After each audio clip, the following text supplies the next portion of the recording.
How's everybody doing? Good. The Bible says that we're supposed to spur one another on towards loving good deeds. Do you guys know that? And so that word to spur means to have the necessary conflicts with one another to make sure that we become who we can become for the kingdom's sake. So I am probably going to feel like sandpaper this morning. Are you guys excited? Yeah. All right. You guys were excited for Mark. I was hoping he didn't even know what to do with all that applause. I want to read this to you because I'm personally challenged do you guys remember when we had Hope International just come in here recently and they shared this story of this woman? Was anybody here for that? I just want to read it to you again. Her name was Severa. She's from Africa in a place of, I believe it's called Orwego. But this is what it was said about her. She was having a hard time, she wanted to get a loan to start a business because she was a widow with 4 children. Now, when you hear widow with 4 children, what do you think of? A person who is in need that needs to be taken care of, right? Living in Africa. So how many of you guys know if there was ever an excuse not to prosper, this woman had it, okay? But listen to what she ended up doing here. Hope International ends up getting her a loan.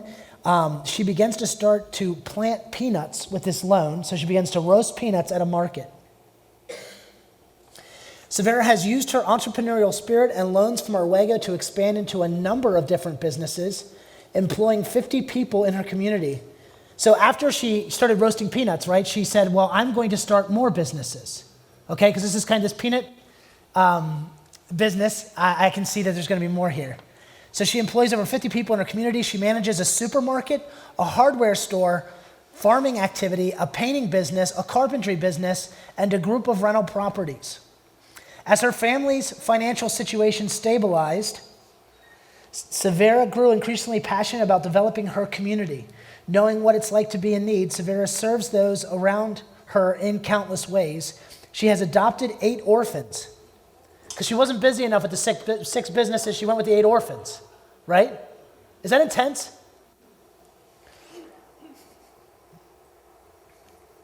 In addition to paying for school fees and health insurance for many of her neighbors and employees, she allows her employees to take food from her fields to support their families, and she built wells in her community so that her neighbors could have easy access to clean water. She shares freely of her business knowledge with her neighbors, teaching them to farm and raise cows.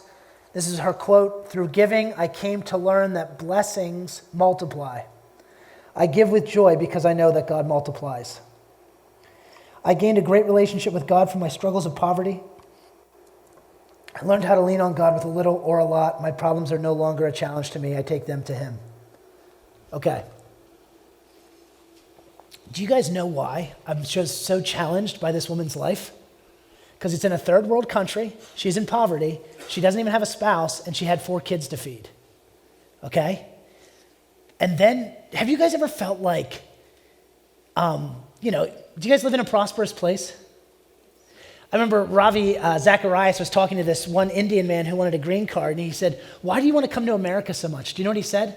He goes, "I want to go to a country where even the poor people are fat." Think about that for a second. I want to belong to a country where even the poor people are fat. And what does that say about our country? That we have a lot of food, right? So this morning, I'm going to challenge you around 3 things. Are you guys ready? Money, time, and your energy. Money, time, and energy. So those 3 things kind of make up everything. And I've been talking to you guys a lot about standing in front of God one day and on Judgment Day and what that's going to be like. And I can't help but to think of this woman's story just kind of puts my life into perspective. It challenges me, and I'm like, Lord, I think there's probably more that I can be. I live in America. Isn't that amazing? Do you know who else lives here? You do, right? The most prosperous country in the world. There's people, immigrants that come here and they absolutely crush it, right? They come in here, they fight to get in here for the what? For the opportunity that is in this country. why I'm so challenged. Do you know how much opportunities in Africa? Has anybody known of anybody recently who just moved to Africa because of all the opportunity that's over there? This woman figured out how to do it there. The Bible commands us to redeem the time. It says, do not live as unwise, but live as wise and redeem the time. Make the most of your time here because the days belong to evil. How are you going to redeem the time? We'll go simpler than that. Love God, love others. How are you going to love God and love others? I mean, not just sing about it, not just, show up to church and talk about it, but like literally, how are you going to love God and love others? Well, there's only one way you're going to do it. You're going to get so good at doing your life that you're going to have all of this stuff, time, energy, and money left over for the kingdom to actually spend on the kingdom and make sure that you have a kingdom impact. It's the only way it's ever going to get done. But I think once in a while, has anybody in here ever thought of like quitting your job and getting a new job? Raise your hand if you've ever thought that. Okay, well, why would you do that? Well, let me just ask you this question, because this is a great question. Should you be, how do you structure that sentence? Do you think you're getting paid what you're worth?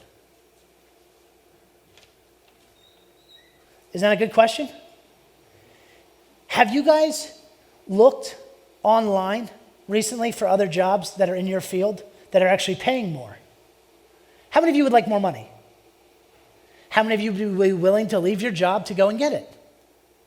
I mean, these are just simple questions, and I'm not saying that you should or not. What I'm saying is it's like, if you want more money, right, then you probably need to go where they're offering you more money for a job. But something happens in our thinking where it's like, we just get settled in and we just get comfortable and we're just like, well, no, this is where I work. And it's like, well, why?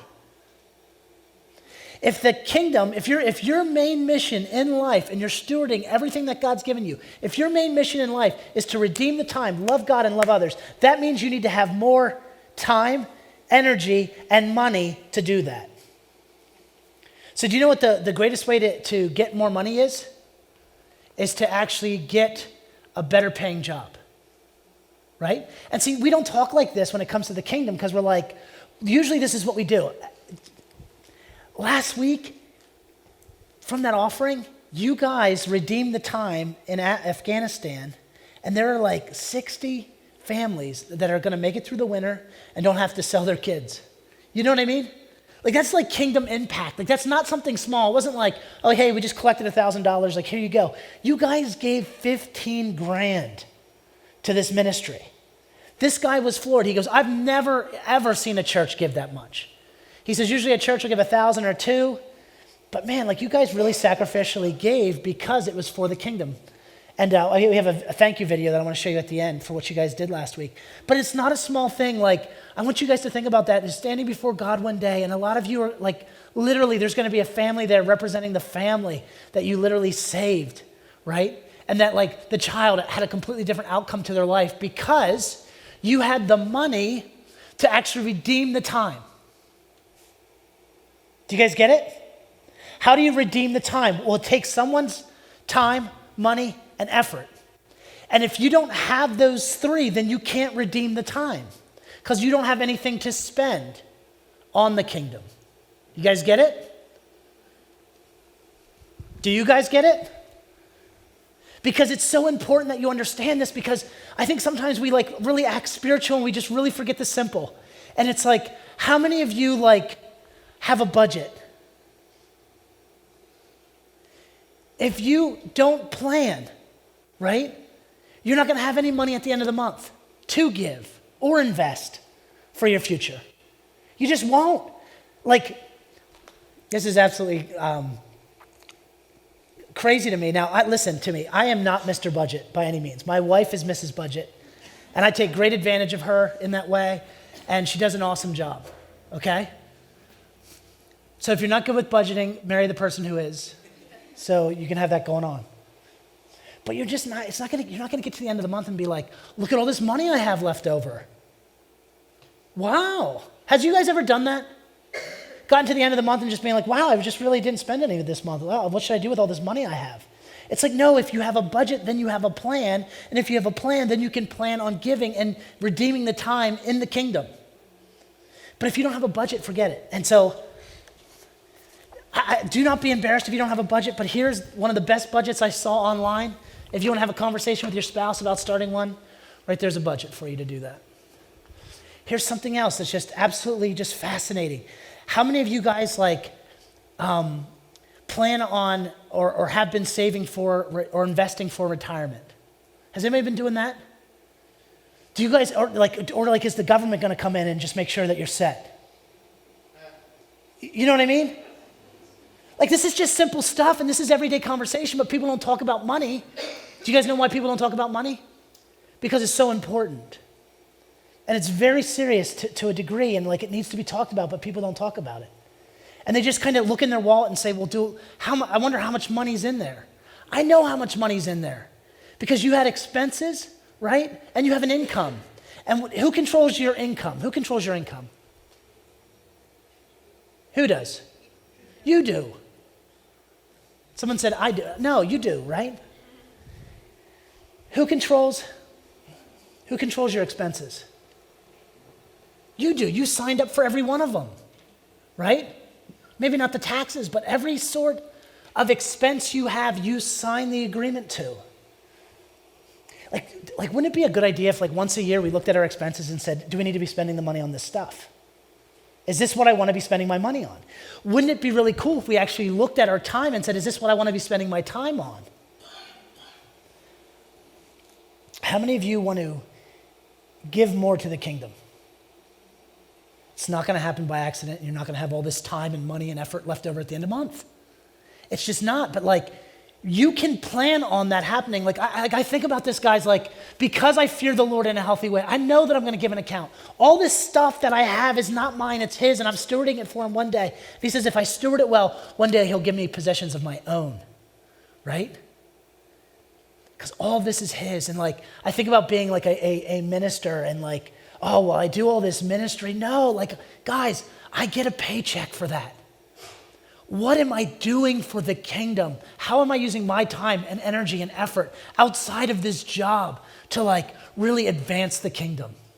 And I know it's please don't be offended because I called it a job as if it's just a job. I understand that, but like, I'm talking about standing before God one day and saying, listen, I lived in the most prosperous place at the most prosperous time, and I just didn't have any money to do anything with. What? Did you know that? And like, listen, I'm telling you guys this, but at the same time, I'm so proud of you guys after that 15 grand we raised. We did awesome. So this isn't a rebuke. This is a spur you on to rethink about some things, about where you're currently at in life and what you're going to do about it, okay? During the Great Depression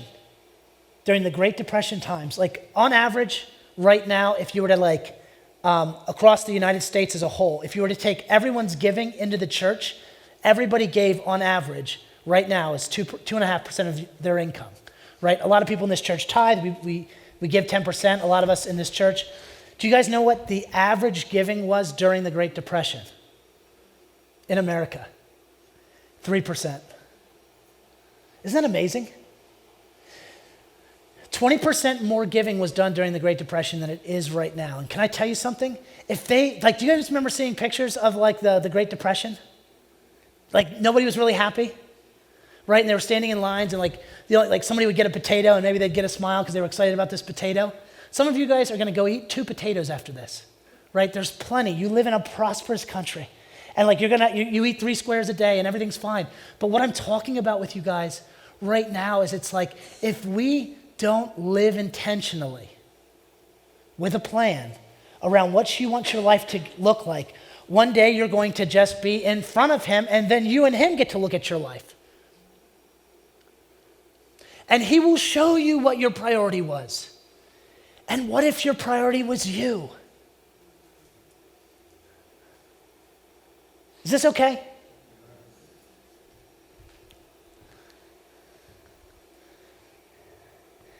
I have goals this year around expanding the kingdom financially into people's lives, and making sure people have like clean water to drink, to making sure like what an opportunity that whole thing was last week, just to be able to like have this money on the side besides tithing that I'm expanding for the giving. Because when I look at this woman's life, there were 7 businesses. I learned, do you think she had the favor of God on her life? What if the favor of God was on her life because God knew what she was going to do with what it is that she had? And it's like, man, don't you guys want God to trust you with more? Now listen, like, I've had so many jobs. Like,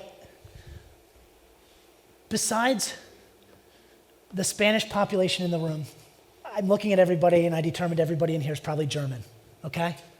If we're honest. Just looking at you, I know. And I don't know about you guys, but like, man, that German-Dutch culture that like I grew up in, it was like, make sure you work hard. Make sure you work hard. You don't have to work smart, just make sure you're working hard. You know, just make sure you break a sweat while you're doing it. And my grandfather on my mom's side, like I believe was a farmer, right? And my dad's dad delivered sodas. I know that he had a delivering soda kind of business thing. But and I know at the age of 11, my dad was working at the age of 11. By the age of 11, I was working, right? I've had tons of jobs. And there's been times where like I've been at the job and I was a warm body at the job, just pulling the lever, whatever it is, right? Anybody could have done my job. But then there's other times where I'm at a job and it's like, I'm the one who's holding that whole thing together. And if without me, that whole thing would fall apart. Do you guys understand what I'm saying? So let me ask you this question. If we are fearing the Lord and like putting our focus on him, and he says, work all things as if you're working for the Lord, let me ask you this question. Are you the glue that holds your work together and would everything fall apart if you left? Is that how hard you work? Or are you just a warm body? Because I challenged this first service. I said, man, like go ask for a raise or like go and find the job that's going to pay you what you're worth. But I said, if you're just a warm body, don't ask for a raise. They'll probably just fire you. You know what I mean?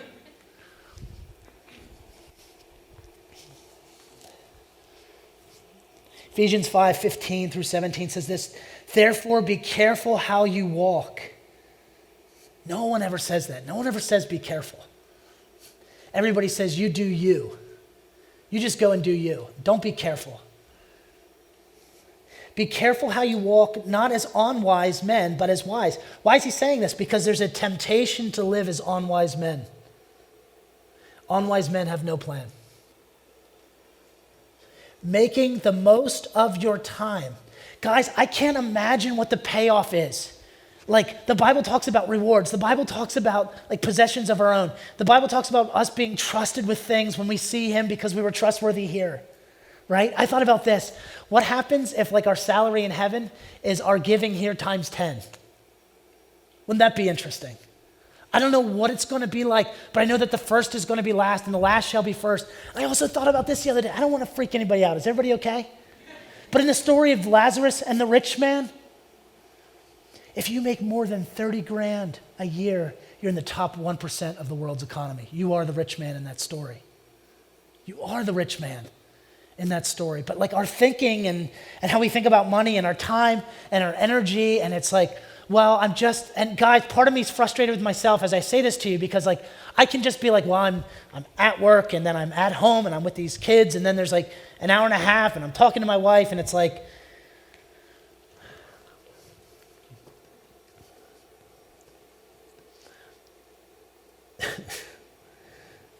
and then I look over at this woman's life. And it's like, well, yeah, I really stink compared to this person. I don't want to live in the most prosperous place at the most prosperous time and not be prosperous. Not because I love money, but because I'm supposed to take money and redeem the time with it. I know we don't talk about money a lot, but money's half of the ministry. I'm sorry, it just is. Nobody gets to go. Nothing gets done without it. And so when you're working, you can consider that ministry. You just can. And not just representing him well there, but like you're making income and the income that you're making is powerful and can do damage. Guys, 60 families are now going to make it through a famine and not be sold into sex trafficking because of your work and your effort. You redeem the time. You're going to stand before God one day. There's going to be this Afghan family there, this family from the Middle East. And it's like, It's part of your fruit. Jesus Christ was like a seed that went into the ground and died so he could bear fruit. You are like a seed. You're being planted in the ground. You're learning to die to self so that you can have fruit. And for a lot of you last week, that fruit was demonstrated. But a whole lifetime of it. Could you imagine that? Could you imagine being on your A game? And oh my gosh, I could feel this. So intentional about your life, taking yourself seriously because you should, because he does. Thought you were worth dying for, right? Taking yourself so seriously in the sense of like what it is that you can be and the damage that you can actually do for the kingdom, and you're called to redeem the time, and you can actually do it.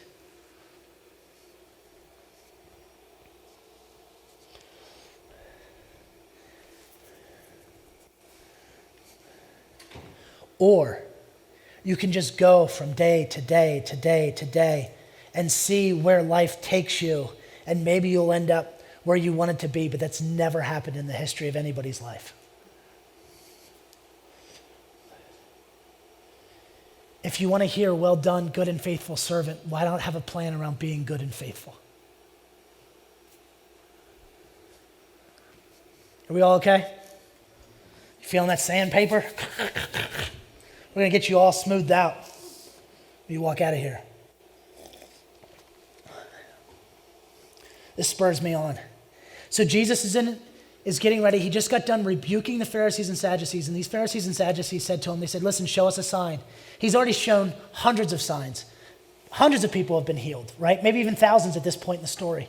And they're like, well, now show us another sign. We want you to prove again who it is that you say that you are. And this is what he says to him. An evil and adulterous generation seeks after a sign, and a sign will not be given, except the sign of Jonah. And he left them and went away. And the disciples came to the other side and had forgotten to take bread. And Jesus said to them, watch out and beware of the leaven of the Pharisees and Sadducees. And they began to discuss among themselves, saying, it is because we took no bread. In that culture, in that Aramaic, the Hebrew that Jesus is speaking, that word leaven is a Hebrew word that means leaven, but it also means evil, right? And based on their own perspective, they're going to interpret that word. So when he says leaven, he didn't mean leaven, he meant the word evil. Beware of the evil of the Pharisees and the Sadducees. But they interpreted it as leaven, meaning bread. And this is what they did because of this, because of the way that they thought, because of the leaven of the Pharisees and Sadducees that raised them, they can't hear what the kingdom is saying, okay? And they interpret what Jesus is saying with the wrong word, which is leaven. The word was supposed to be evil. Do you guys get me? Because of their untransformed mind around how the kingdom works, their perspective took the word and interpreted it in the wrong way, and then they end up arguing and saying this, which is so funny because this is what they probably would have gotten in trouble with the Pharisees and Sadducees with. It's like, oh, we messed up. We forgot the bread. Jesus is really upset about the bread. And it's like, when has Jesus ever gotten upset because somebody forgot something? Is that his typical, MO? Is that how he rolls? No, the only thing that he gets upset about is people's lack of faith. And this is what he says to them. But Jesus, aware of this, said, you men of little faith, why do you discuss among yourselves that you have no bread? Did you not yet understand or remember the 5 loaves of the 5,000 and how many baskets you took up? Or the 7 loaves of the 4,000 and how many large baskets you took up? How is it that you do not understand that I did not speak to you concerning bread? Let me tell you this. The problem isn't that there's not plenty. The problem is connecting you to understand that you're meant to have that so that you can literally just wreck the enemy's plans. They fed 5,000 people that day, 5,000 hungry people. They fed them with very little. If God can take some woman in Africa who has 4 kids and is a widow and completely turn her into Mr. Monopoly, what can God do with you? Or do you have leaven inside your brain that says, this is how the world works. I work at this job and I get paid and I have these expenses, and look, there's nothing left over at the end of the month. This is not some third world country we live in. Knowledge is not the problem. There's plenty of knowledge out there. Anybody can go get it. I don't know how you spend your time. I know that the knowledge is there. I know that it's possible for every person in here to radically, with the Holy Spirit, change your life. But there's this leaven inside of our brains that sometimes just tells us, hey, whatever's comfortable, that's the best. I just want to be comfortable. Meanwhile, Jesus said, follow me. I believe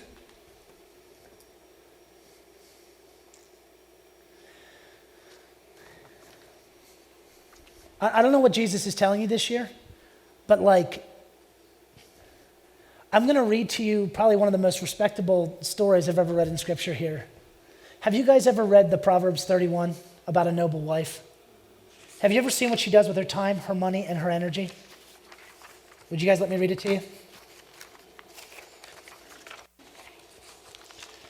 An excellent wife who can find, for her worth is far above jewels. The heart of her husband trusts in her, and he will have no lack of gain. She does him good and not evil all the days of her life. She looks for wool and flax and works with her hands in delight. She is like merchant ships. She brings her food from afar. So here's a woman. She has responsibilities. She's a wife and she's a mother. And she's in charge of a household with many other people in it. And she works with her hands. She has a gift. She works with her hands and she makes clothing. Okay?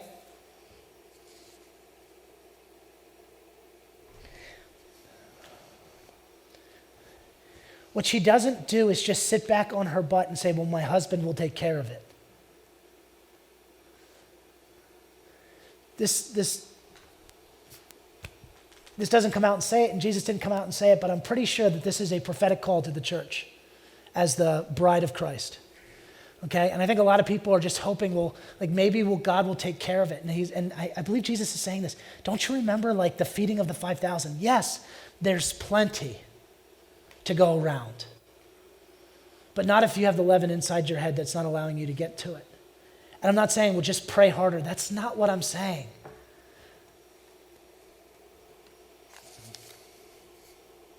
Maybe this will speak louder.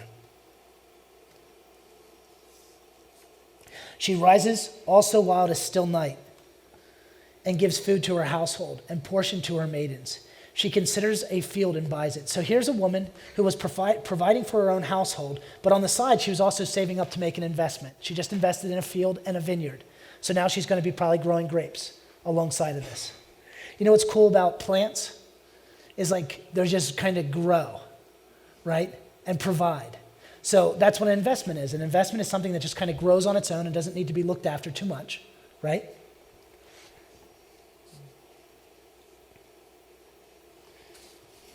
She girds herself with strength and makes her arms strong. She senses that her gain is good. Her lamp does not go out at night. She stretches out her hands to the distaff, and her hands grasp the spindle. She extends her hands to the poor, and she stretches out her hands to the needy. Why is she able to do this? Now she's able to take care of the poor. Why? Because she is kicking butt. Did she just walk away from all of her responsibility and go help the poor? No, she kicked butt at her responsibilities and actually made investments and did what she needed to do right financially so that she had an abundance to be able to help the poor. Are you guys following that?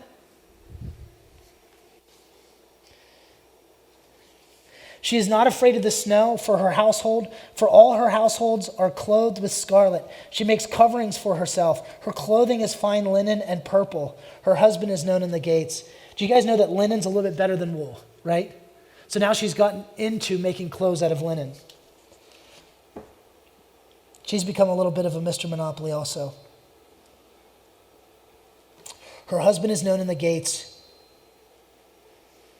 when he sits among the elders of the land.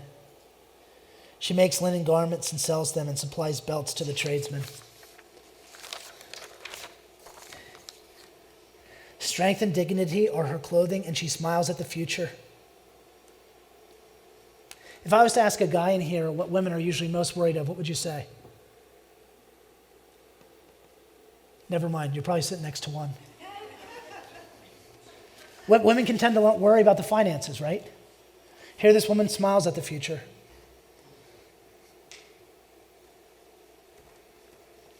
And the teaching of kindness is on her tongue. She looks well to the ways of her household. She's not neglecting any responsibility, and she does not eat the bread of idleness.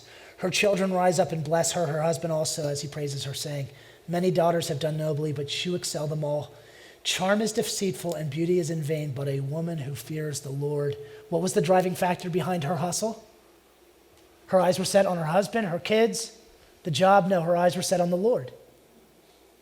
And it was out of knowing who he is and seeing what he's worth, she became valuable while she was here. See, it's one thing to understand your value in the Lord. It's another thing to become valuable in the kingdom.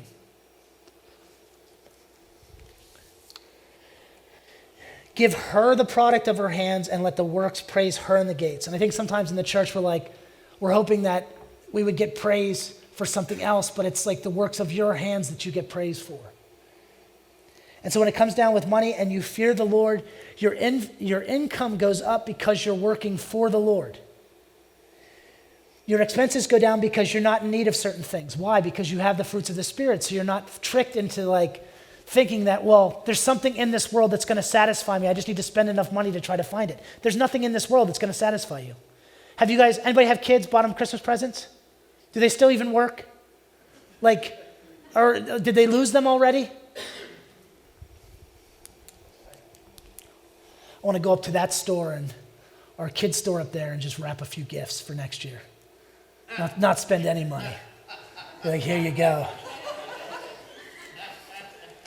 We'll do a little bit of a sale next year around November. Just wrap up your kids' old presents. No, I love the idea, so I'm just joking when I say this, but that's where the toys go to die, right? But you guys spend a lot of money on those toys.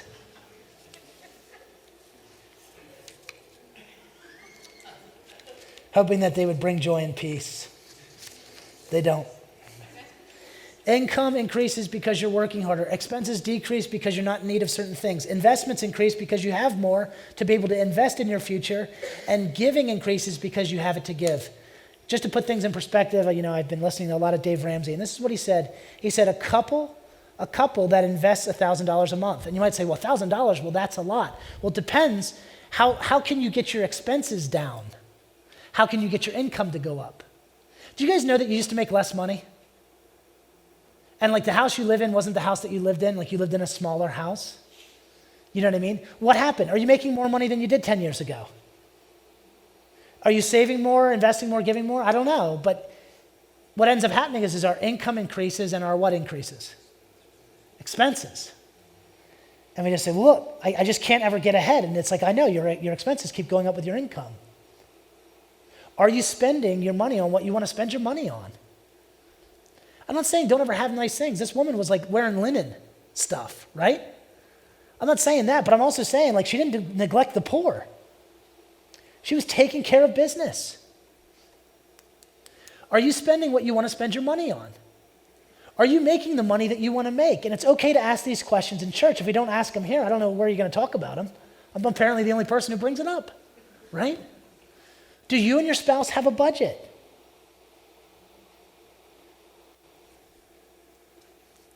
What's your schedule look like? Are you spending your time on what you want to spend time on?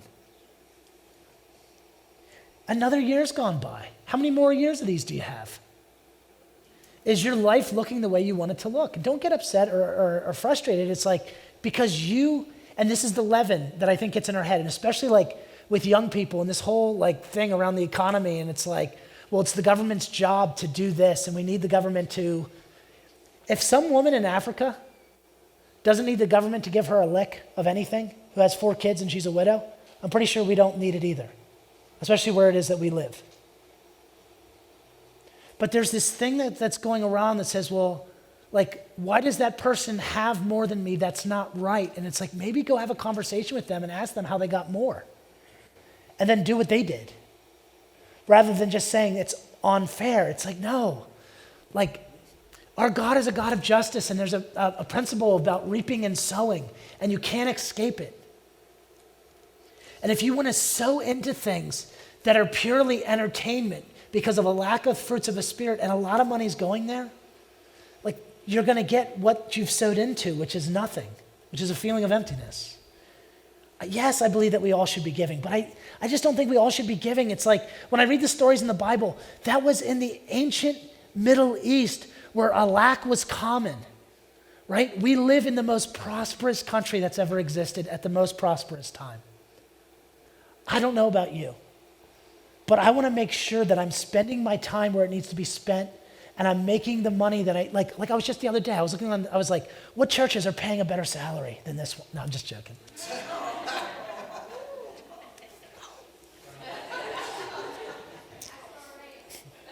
No, I'm good. But why not start your own business? You know what I mean? Seriously.